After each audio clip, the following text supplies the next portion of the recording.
What was Bhagavan actually doing during the years he stayed here? Well, for the first 7 or 8 years, he most definitely wasn't speaking. He lost the ability to speak clearly in the 1890s, and it took several years for him to regain that faculty. Also, he tended to be immersed in, I won't say meditation or samadhi, but he would sit in a state where you couldn't really communicate with him, eyes open, eyes closed. So most people who reported encounters in the first, shall we say, 5 years of his stay in this cave would talk of coming here feeling an immense silence, an immense peace in his presence, of seeing his body. Some people say it was shining golden colour, but almost no one has any record of him actually speaking. One of his old school friends came in that period, and he recognized him and made an effort to speak, but what came out was a kind of very, very guttural sign of recognition, but no proper conversation. Slowly, his ability to speak came back, and perhaps the most famous conversation that took place in this era was when Kavakantha Ganapathi Muni came in 1907. So Ganapathi Muni was a very distinguished Sanskrit scholar who had a large following of his own.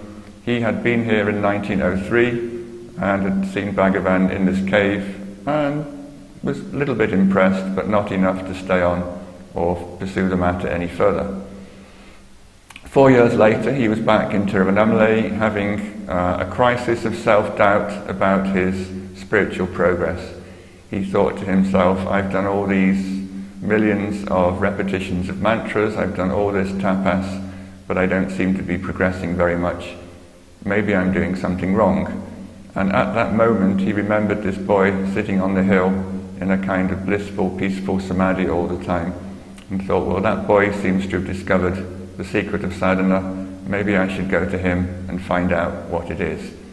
So he said he was suddenly filled with a great excess of devotional fervour. He ran up the hill, he prostrated to Bhagavan, who was sitting here, and explained that he'd done all these mantras, all this spiritual activity, and didn't seem to be getting any beneficial results.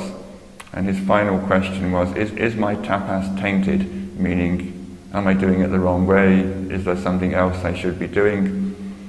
And Bhagavan looked at him and said that when he was doing the mantra japa, he should find out the source from where the sound was originating.